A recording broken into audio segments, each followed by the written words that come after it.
Smoking causes cancer. Smoking kills. புகைப்பிடித்தல் புற்றுநோயை உண்டாக்கும், உயிரைக் கொல்லும். Liquor drinking is injurious to health. மது அருந்துதல் உடல் நலத்திற்கு தீங்கு விளைவிக்கும். Be safe, don't drink and drive. பாதுகாப்பாக இருப்பீர், மது அருந்திவிட்டு வாகனம் ஓட்டாதீர். ஹலோ மேடம், எல்லாரும் எப்படி இருக்கீங்க? உங்கள் பொண்ணான நேரத்தை ஏன் கூட செலவு பண்ண வந்திருக்கீங்க. அதுக்காக ஃபஸ்ட்டு நன்றி தெரிவிச்சுக்கிறேன். வணக்கம், நான் உங்கள் செந்தில். இது நம்ம மிக்கி டிஃப்ரெண்ட் சேனல். இன்னைக்கு வீடியோ எந்த அளவுக்கு இன்ட்ரெஸ்டிங்காக இருக்க போகுது அப்படின்னா, இந்த வீடியோ ஃபுல்லாக பார்த்து முடிச்சதுக்கப்புறம் இனிமேல் நீங்கள் தனியாக நைட்டு வெளியே போகணும் அப்படின்னு நினச்சிங்கனாலே உங்கள் கொலையே நடுங்கும். அதுக்கு நான் கேரண்டி. எப்பவும் போல் இந்த வீடியோவையும் ரொம்ப இன்ட்ரெஸ்டிங்காக எடுத்துகிட்டு போவேங்கிற நம்பிக்கை எனக்கு இருக்குது. உங்களுக்கு இருந்தால் வாங்க வீடியோக்குள்ளே போகலாம்.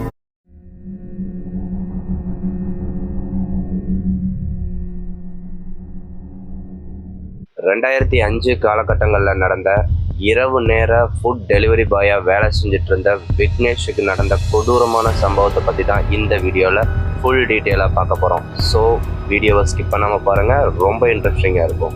இது பெங்களூர் சிட்டியில் நடந்த ஒரு உண்மை சம்பவம். 2005 காலகட்டங்களில் விக்னேஷ் என்பவர் ஒரு ஏழ்மையான குடும்பத்தை சேர்ந்தவர். அவர் பகல் நேரத்தில் காலேஜ் போயிட்டு இரவு நேரங்களில் பார்ட் டைமாக ஃபுட் டெலிவரி பாயாக வேலை செஞ்சுட்டு இருந்திருக்காரு.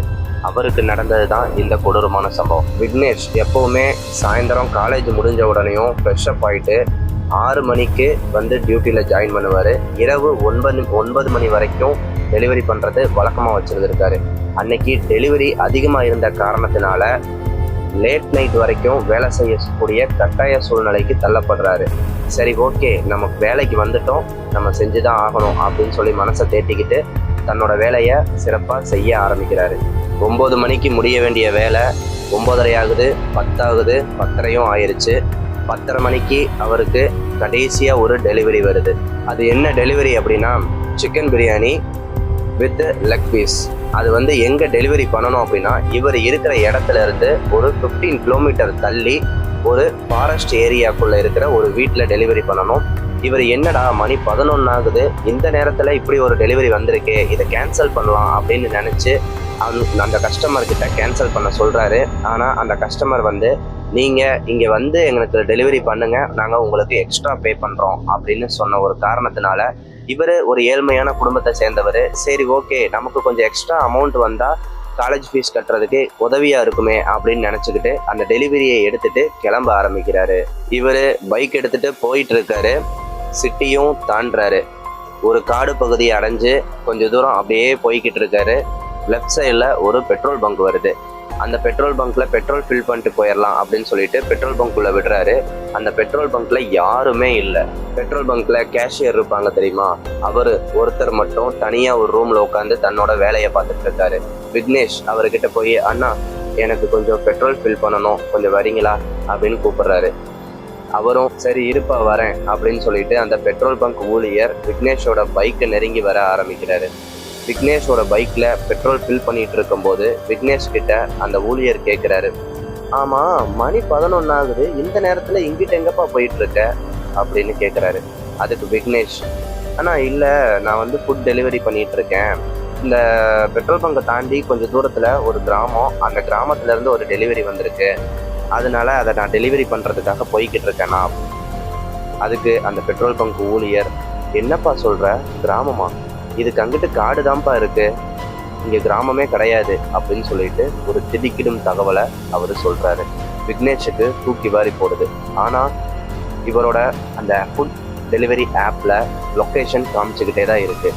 சரி, ஓகே, என்ன பண்ணுறது, இதை கேன்சல் பண்ணிட்டோம்னா நமக்கு ஸ்டார் குறைஞ்சிரும் அப்படிங்கிற ஒரு காரணத்தினால தொடர்ந்து இவர் பயணிக்க ஆரம்பிக்கிறார். பெட்ரோல் பங்க்ல இருந்து வெளியே வந்த விக்னேஷ் காட்டுப்பகுதியை நோக்கி வண்டியை பயணிக்க ஆரம்பிக்கிறாரு.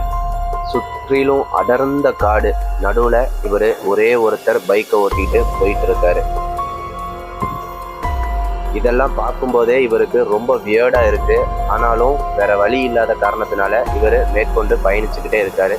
கொஞ்ச தூரத்தில் இவரோட லொக்கேஷன் டெஸ்டினேஷனை அடைஞ்சிடுறாரு. சுற்றி முற்றி பார்க்குறாரு. அந்த தூரத்தில் காட்டுக்குள்ளே ஒரே ஒரு வீடு மட்டும் தெரியுது. இவரோட பைக்கோட லைட் மட்டும்தான் அங்கே எரிஞ்சிட்டு இருக்கு. சுற்றிலும் வேற எந்த வெளிச்சமும் கிடையாது. இவர் நின்றுட்டு இருந்த இடத்துக்கும் அந்த வீட்டுக்கும் ஒரு 200 மீட்டர்ஸ் டிஃப்ரென்ஸ் இருக்கு. அந்த 200 மீட்டர்ஸ் டிஃப்ரென்ஸ் ரோடு எப்படி இருக்கு அப்படின்னா ரொம்ப கரடு முரடான பாதையா கல்லும் முள்ளுமா அந்த அளவுக்கு ரொம்ப மோசமா இருக்கு. இவர் யோசிக்கிறாரு, என்னடா இப்படி இல்லாம ரோடு வச்சிருப்பாங்க அப்படின்னு சொல்லி யோசிச்சுக்கிட்டே அந்த ஆஃப் ரோடிங்ல இவர் பைக்கை ஓட்டிட்டு போய் அந்த வீட்டோட என்ட்ரன்ஸ் கிட்ட போய் வண்டியை நிப்பாட்டாரு. ஆனா இவர் வண்டியோட இன்ஜினை ஆஃப் பண்ணவே இல்லை. ஏன் அப்படின்னா இந்த காலத்துல தான் பைக்கை ஆஃப் பண்ணாலும் லைட் எரிஞ்சிட்டே இருக்கும். அந்த காலத்துலலாம் பைக் ஆஃப் பண்ணிட்டா லைட்டும் ஆஃப் ஆயிரும். இன்ஜினை ஸ்டார்ட்லேயே வச்சிருந்தா மட்டும்தான் லைட்டு ஆன்ல இருக்கும். இவர் ஏன் லைட்டை ஆன்ல வச்சிருந்தாரு அப்படின்னா அந்த வீடு மொத்தமும் இருளடைஞ்சு இருந்திருக்கு. அந்த வீட்டில் ஒரு துளி விளக்கு கூட கிடையாது. அதனால இவர் பைக்கோட வெளிச்சத்தால மட்டும்தான் அந்த வீட்டை இவரால் பார்க்க முடிஞ்சிருக்கு. அதனால இவர் பைக் இன்ஜினையும் லைட்டையும் ஆஃப் பண்ணவே இல்லை. அதுக்கப்புறம் இவர் பைக்கை விட்டு இறங்கி கீழே நின்று சுத்தியிலும் பார்க்குறாரு. இவர் வந்த வழியில இவருக்கு பேக் சைடில் தூரத்தில் ஒரு சின்ன விளக்கு தெரியுது, ஒரு லைட் வெளிச்சம் தெரியுது. இவர் காட்டுக்குள்ள நின்றுட்டு இருக்கனால அது என்ன வெளிச்சம், என்ன ஒரு லைட்டு அப்படிங்கிறது இவரால் கண்டுபிடிக்க முடியல. சரி, ஓகே, நம்ம சீக்கிரமா டெலிவரியை பண்ணிட்டு இங்கேருந்து கிளம்பிடலாம் அப்படின்னு சொல்லிட்டு இவர் வீட்டை நோக்கி ஸ்டெப்ஸ் முன்னாடி வச்சு இவர் நடக்க ஆரம்பிக்கிறாரு. இவர் அந்த வீட்டோட ஸ்டெப்ஸ்ல ஏறி டோர் பக்கத்துல போறாரு. டோரை பார்த்த உடனேயும் இவருக்கு பைத்தியமே பிடிச்சிருச்சுன்னு தாங்க சொல்லணும். ஏன் அப்படின்னா அந்த டோர்ல ஒரு ஹேண்டில் கூட கிடையாது, வெறும் டோர் மட்டும்தான் இருக்கு. அந்த காரணத்தினால இவர் டோரை நாக் பண்றாரு. நாக் பண்ணி, எக்ஸ்கியூஸ் மீ சார், உள்ள யாராவது இருக்கீங்களா, டெலிவரி வந்திருக்கு அப்படின்னு ஒரு மென்மையான குரல்ல இவர் ஒரு சவுண்டை கொடுக்குறாரு. இவர் டோரை நாக் பண்ணாரு தெரியுமா, அந்த நாக் பண்ணது உள்ள ஒரு செவர்ல பட்டு எதிரொலி இவருக்கு கேட்குது. அப்போ இவர் புரிஞ்சுக்கிறாரு என்ன அப்படின்னா ஒரு காலியான வீட்டில் தட்டினா மட்டும்தான் அந்த எக்கோ பயங்கரமா வெளியே வரைக்கும் கேட்கும். ஆனா இவர் இங்கேருந்து தான் டெலிவரி வந்திருக்கு, அந்த நபரும் ஃபோனில் பேசியிருக்காங்க. ஆனா இங்கே கதவை தட்டினா உள்ளுக்குள்ள ஒரு பொருளுமே இல்லாத மாதிரி ஒரு எக்கோ அடிக்கிற சவுண்டு கேட்ட உடனேயும் இவர் ரொம்ப ஒரு பதட்டமான சூழல்ல தள்ளப்படுறாரு. அப்போதான் இவருக்கு பயம் வர ஆரம்பிக்குது தன்னோட உயிரை பத்தி. ஏன் அப்படின்னா ஒரு வீட்டில் ஏதாவது பொருட்கள்லாம் இருந்ததுன்னா டொக் டொக் அப்படின்னு மட்டும்தான் சவுண்டு கேட்கும். இதுவே அந்த வீட்டுக்குள்ள எந்த பொருளுமே இல்லை அப்படின்னா எக்கோ அடிக்கும். ஓகேங்களா? ஏன் அவர் பயப்படுறாரு, அந்த எக்கோ சத்தத்தை நினைச்சு ஏன் பயப்படுறாரு அப்படின்னா வீட்டில் ஒரு பொருளுமே இல்லை அப்படின்னா அந்த வீட்டில் ஆள் எப்படி இருப்பாங்க, அங்கேருந்து டெலிவரி எப்படி வந்திருக்கும், இந்த டெலிவரிக்கு யார் இவங்களுக்கு ஆர்டர் பண்ணியிருப்பா, இதெல்லாம் யோசிச்சு அவர் மனம் குழம்ப ஆரம்பிக்கிறாரு. அப்படியே சுற்றி முற்றி எல்லா பக்கமும் பார்க்க ஆரம்பிக்கிறாரு. திரும்பி பார்த்த இவருக்கு பயங்கரமான ஒரு ஷாக். என்ன அப்படின்னா தூரத்தில் ஒரு வெளிச்சம் தெரிஞ்சது தெரியுமா. ஃபர்ஸ்ட் இவர் நின்னப்போ அந்த வெளிச்சம் இவருக்கு ஒரு 50 அடி தூரத்துக்கு தெரியுது. இவர் பயத்திலையும் பதட்டத்திலையும் இருந்தனால அந்த வெளிச்சத்தை இவர் ஆராய மறுத்து திரும்பியும் ஏதோ ஒரு ஞாபகத்துல முன்னாடி திரும்பி அந்த டோரை நாக் பண்ண ஆரம்பிக்கிறாரு. ஒரு 2 நிமிஷம் வெயிட் பண்றாரு. அதுக்கப்புறம் டோருக்கு பின்னாடி இருந்து சவுண்டு கேட்குது, யாரோ நடந்து வர சவுண்டு. டோரை ஓப்பன் பண்றாங்க. ஓப்பன் பண்ணும்போது இவர் நினைச்சுக்கிட்டு இருக்காரு, சரி உள்ளுக்குள்ள லைட் எரியும், வர்றவங்க யார் என்னன்னு பேசலாம் அப்படின்னு சொல்லிட்டு இவரும் நினைச்சிட்டு இருக்காரு. டோரை ஓப்பன் பண்ணவனுக்கு அப்புறம் பார்த்தா உள்ள இருக்கிற ஆளோட முகம் கூட தெரியாத அளவுக்கு கருங்கும்னு உள்ளுக்குள்ளேயும் இருட்டாதான் இருக்கு. சார், இந்தாங்க உங்களுக்கு டெலிவரி வந்திருக்கு, chicken biryani with leg piece, எனக்குள்ள அமௌண்ட்டை கொடுத்தீங்கன்னா நான் கிளம்பிடுறேன் சார் அப்படின்னு சொல்லிட்டு மென்மையான குரல்ல பதட்டத்தோட சொல்றாரு. அந்த டோருக்கு உள்ள இருந்த ஒரு நபர், வெயிட் பண்ணுப்பா, காசு எடுத்துட்டு வரேன் அப்படின்னு சொல்லிட்டு 1 மினிட் டைம் கேட்டுட்டு இவர் பின்னாடி நடக்க ஆரம்பிக்கிறாரு. அந்த டெலிவரி புக் பண்ண நபர் கொஞ்சம் ஒரு 4 ஸ்டெப் நகர்ந்து போனதுக்கப்புறம் அவரோட உருவம் மறையுது அந்த இருட்டுக்குள்ள. அந்த அளவுக்கு ரொம்ப கருங்கும்னு இருட்டா இருக்கு. இவர் சரி ஓகே அப்படின்னு சொல்லிட்டு வெயிட் பண்ணிட்டு இருக்கிற நேரத்துல திரும்பியும் சுத்தி முத்தியும் பாக்குறாரு. அந்த 50 அடிக்கு ஒரு வெளிச்சம் தெரிஞ்சது தெரியுமா, அதை அப்பதான் நோட் பண்றாரு. நம்ம நின்னப்போ இது தூரத்துல தெரிஞ்ச மாதிரி இருந்துச்சு, இப்போ ரொம்ப பக்கத்துல தெரியுதே அப்படின்னு சொல்லிட்டு அந்த வெளிச்சத்துல இவர் ஃபோக்கஸ் பண்ண ஆரம்பிக்கிறாரு. ஒரு தூரத்துல ஒரு ஆள் டார்ச் லைட் அப்படி புடிச்சிட்டு நின்னா இப்படி கை லைட்டா நடுங்கும் போது அந்த லைட் வந்து ஷேக் ஆகும் தெரியுமா, அந்த மாதிரி ஒரு ஷேக்னஸ் அந்த லைட் வெளிச்சத்துல தெரிய ஆரம்பிக்குது. இவர் அதெல்லாம் நோட் பண்ணி அந்த இருட்டுக்குள்ள இதெல்லாம் பார்த்துட்டு இருக்காரு. ஏன்னா இந்த வீட்டுல ஒரு வெளிச்சம் கூட கிடையாது, இதுல ஆள் இருக்காங்களா இல்லையானே தெரியல. ஒருத்தர் வந்து டெலிவரிக்கு அந்த டெலிவரி பண்ண வேண்டிய அந்த பிரியாணியை வாங்கிட்டு போயிட்டாரு. ஆனா அவரும் உள்ள போனவர் இருக்காரா இல்லையானே தெரியல. வெளியே இருந்து தூரத்துல இருந்து ஒரு ஆள் டார்ச்சை நம்மளை நோக்கி அடிச்சிட்டு இருந்தா உங்களோட மனநிலை எப்படி இருக்கும் யோசிச்சு பாருங்க. அந்த இடத்துல நீங்க இருந்தீங்கன்னா எப்படி, என்ன மாதிரி ஒரு மனநிலையில இருப்பீங்க? அந்த மாதிரி ஒரு மனநிலையில தான் விக்னேஷ் இப்போ இருக்காரு. அதுக்கப்புறம் இவர் என்ன பண்றதுன்னு சொல்லி அந்த டார்ச் லைட்டையே யோசிச்சுட்டு இருந்துட்டு இருக்கும்போது திடீர்னு பின்னாடி ஒரு சவுண்டு கேட்குது, தம்பி அப்படின்னு சொல்லிட்டு. இவர் திரும்பி பார்க்கும்போது ஒரு தூரமான உருவம் அந்த கதவு கிட்ட நிக்கிற.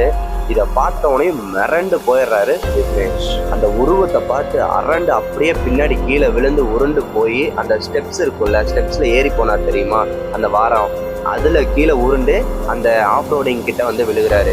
அங்க இருந்து திடுன்னு ஓடும் போதுதான் அப்ப திரும்பியும் யதார்த்தமா இந்த லைட் வெளிச்சத்தை பாக்குறாரு.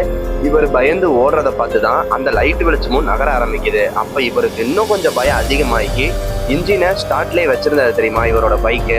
டக்குன்னு அதுல ஏறி உட்காந்து பைக்கை திருப்பிட்டு அந்த இடத்த விட்டு கிளம்ப ஆரம்பிக்கிறாரு. அந்த ஏரியா விட்டு கிளம்பி காட்டு பகுதியையும் தாண்டுறாரு, பயந்துகிட்டே தாண்டுறாரு. தாண்டி முடிச்சதுக்கு அப்புறம் கடைசியா அந்த பெட்ரோல் பங்கையும் வந்து அடைஞ்சிடறாருங்க. அந்த பெட்ரோல் பங்குக்காரர்கிட்ட வந்து இந்த மாதிரி நடந்த விஷயத்த சொல்றாரு. சொன்னதுக்கு அப்புறம் அவரு சொன்னதை கேட்டா விக்னேஷுக்கு உண்மையாலுமே தூக்கி வாரி போட்டுருச்சு. அந்த பெட்ரோல் பங்க் ஊழியர் அவரு விக்னேஷ் கிட்ட என்ன சொன்னாரு அப்படின்னா, தம்பி என்னப்பா சொல்ற, அந்த இடத்துக்கா நீ போயிட்டு வந்த, அங்க மனுஷங்களே இல்லையப்பா, ரொம்ப நாளைக்கு முன்னாடியே அது ரிசர்வ் ஃபாரஸ்ட்ங்கிற ஏரியாவா மாத்திட்டாங்க கவர்மெண்ட், அங்க போனவங்க இது வரைக்கும் திரும்பி வந்ததே இல்லை அப்படிங்கிற மாதிரி நிறைய வதந்திகள் அந்த ஏரியாவை சுத்தி பரவிட்டு இருக்குப்பா, அங்க எதுக்கு நீ போன அப்படின்னு சொல்லி விக்னேஷ் கிட்ட அந்த பெட்ரோல் பங்க் ஊழியர் கேட்கிறாரு. அதுக்கப்புறம் தான் விக்னேஷுக்கு என்ன நடந்துட்டு இருக்குங்கிறதே புரிஞ்சிருக்கு. அதுக்கப்புறம் அந்த பெட்ரோல் பங்க் ஊழியர் என்ன சொல்றாரு அப்படின்னா, அந்த ஏரியால ஒரு அபாண்டட் ஹவுஸ் இருந்திருக்கு, அதாவது கைவிடப்பட்ட பழமையான ஒரு வீடு இருந்திருக்கு. அந்த வீட்டுல முன்னாடி ஒரு காலத்துல ஒரு சூனியக்காரி வாழ்ந்துட்டு இருந்திருக்கா. அதாவது எப்படின்னா மாந்திரிகம் தந்திரம் யந்திரம் எல்லாம் தெரிஞ்ச ஒரு மந்திரவாதி, மாந்திரிகம் தெரிஞ்ச ஒரு சூனியக்காரி அங்க வாழ்ந்துட்டு இருந்திருக்கா. அந்த பக்கத்துல இருக்கிற ஒரு சின்ன சின்ன வீடு இருந்திருக்கும்ல, அங்கிருந்த அதாவது எப்படின்னா பிரெக்னன்ட் ஆகி ஃபர்ஸ்ட் டைம் பிரெக்னன்ட் ஆகி ஒரு ஆண் வாரிசு பிறக்கும் தெரியுமா, அந்த தலைச்சம் பிள்ளைய கடத்திட்டு போய் அங்க நரபலி கொடுத்து அவங்க மண்டபத்துலலாம் வந்து என்னென்னமோ ஒரு மாந்திரிக மையெல்லாம் வந்து தயாரிக்கிற ஒரு சடங்கெல்லாம் வந்து அந்த சூரியகாரி செஞ்சுட்டு இருந்திருக்கா. அப்போ இந்த நிறைய பேரை அவ நரபலி கொடுத்துருக்கா தெரியுங்களா. அந்த ஆத்மாக்கள்லாம் வந்து ஒரு, அதாவது இந்த டார்க் மேஜிக் அதுல எல்லாம் வந்து ஒண்ணு சொல்லுவாங்க, எந்த ஒரு செயலுக்கும் எதிர் செயல் இருக்கும் அப்படின்னு சொல்லிட்டு. ஒரு சில நேரத்துல நம்மளோட பவர்ஸ் கம்மியாகும், அந்த கம்மியான நேரத்துல அது நம்மளை திருப்பி அடிச்சிடும். அதே மாதிரி ஒரு சூழ்நிலை அந்த சூனியாக்காரிக்கு நடந்திருக்கு. இவர் நிறைய பேரை நரபலி கொடுத்து இவரோட பவர்ஸை இன்க்ரீஸ் பண்ணிட்டே இருந்திருக்கா தெரியுமா. அப்போ ஒரு சில காலகட்டத்துல இவரோட பவர் ஒரு கொஞ்ச நாள் வந்து கம்மியாக தொடங்கியிருக்கு. அந்த கம்மியான நேரத்துல இவ எத்தனை பேரை நரபலி கொடுத்தாலோ அந்த ஆத்மாங்கள்லாம் சேர்ந்து இவளை அழிச்சிருச்சு. அப்போ இவ வந்து இறந்து போய் இவளே ஒரு பிரேதாத்மாவா உருவாகி அந்த இடத்த ஆக்கிரமிச்சு அங்க வர்ற எல்லாரையுமே வந்து காணாமாக்கிட்டு இருக்கா அப்படிங்கிறது அந்த ஊர்ல ஒரு வதந்தியா இன்ன வரைக்கும் பேசப்பட்டுட்டு இருக்குங்க. விக்னேஷ் அந்த இருட்டுக்குள்ள பார்த்த நபரும் அந்த சூனியக்காரி தான், வெளியில டார்ச் லைட்டை வச்சுட்டு இருந்த நபரும் அந்த சூனியக்காரி தான். இது எல்லாமே ஒரு டார்க் மேஜிக்குங்க. அங்கிருந்து விக்னேஷ் எப்படி தப்பிச்சு வந்தாருன்னே தெரியல, ஒரு வழியா தப்பிச்சு வந்துட்டாரு. ஆனா இன்னும் அந்த பெட்ரோல் பங்கை விட்டு அவரு நகர மனசே வரலைங்க. விடிகிற வரைக்கும் அங்கேயே இருக்காரு அந்த கேஷியரோட பாதுகாப்புல. கடைசியில விடிஞ்சதுக்கு அப்புறம் தான் தன்னோட வீட்டுக்கு போறாரு. அதுக்கப்புறம் தான் வேலை செஞ்சுட்டு இருந்த இடத்துக்கு போய் நைட் டெலிவரி நான் இனிமே வரமாட்டேன் அப்படின்னு சொல்லிட்டு தன்னோட வேலையை ரிசைன் பண்ணிட்டு இவருக்கு தகுந்த மாதிரி வேற ஒரு பார்ட் டைம் ஜாப்பை அரேஞ்ச் பண்ணி அதுக்கப்புறம் தான் இவர் வாழ்க்கையை நகர ஆரம்பிக்கிறாருங்க. இந்த வீடியோல இருந்து நான் உங்ககிட்ட சொல்றது என்ன அப்படின்னா, நீங்க நைட் டைம்ல எங்க வேணா போங்க வாங்க, என்ன வேணா பண்ணுங்க, ஆனா இடம் பொருள் ஏவல் அறிஞ்சு எந்த விஷயத்தையா இருந்தாலும் செய்யணும்.